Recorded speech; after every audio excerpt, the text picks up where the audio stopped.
Savez-vous que la localisation de l'Euphrate et du Tigre était un faux? Il faut savoir que le Tigre et l'Euphrate actuels n'ont pas du tout la même source alors que les textes disent qu'ils viennent de la même source. Savez-vous également que le Nil a 4 bras?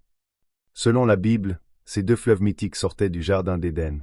Mais aujourd'hui, on nous dit qu'ils sont en Irak. Sauf que quand on lit les textes, la localisation est en réalité en Afrique. Déjà, saviez-vous qu'en Éthiopie actuelle, il existe une région appelée le Tigré? Un hasard? La réponse est non. Lisons. Les 4 fleuves de l'Éden, Genèse 2h10 à 14. Un fleuve sortait d'Éden pour arroser le jardin, et de là il se divisait en 4 bras. Le nom du premier est Pichon, il entoure tout le pays de Havila, où se trouve l'or. Le nom du second fleuve est Guillon, il entoure tout le pays de Couche.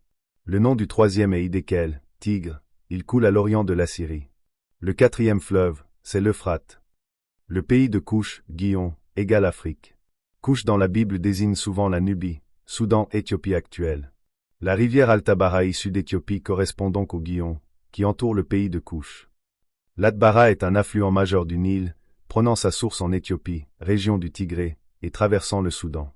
Elle se jette dans le Nil près de la ville d'Atbara, encerclant historiquement le territoire de Couche.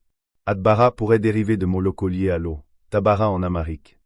Le terme Guillon en hébreu occidental évoque un courant puissant, ce qui correspond au débit irrégulier mais violent de l'Atbara, surnommée la rivière Noire en période de crue. Couche et l'Atbara, le royaume de Couche, capitale à Méroé, contrôlait cette région. Hérodote mentionne que les Couchites dépendaient des fleuves d'Éthiopie. Le Tigre, Hidékel, est l'Assyrie noire. Le texte dit que le Tigre coule à l'orient de l'Assyrie. Or, les historiens grecs, comme Hérodote, parlaient d'une Assyrie noire en Afrique, Éthiopie au Soudan. Le Nil bleu, dont la source est en Éthiopie actuelle, région du Tigré, est le Tigre biblique. L'Euphrate est souvent associé à la Mésopotamie qui veut dire région des 2 fleuves. Or si vous prenez une carte et que vous regardez le Nil bleu et le Nil blanc, vous avez les 2 fleuves qui se rejoignent.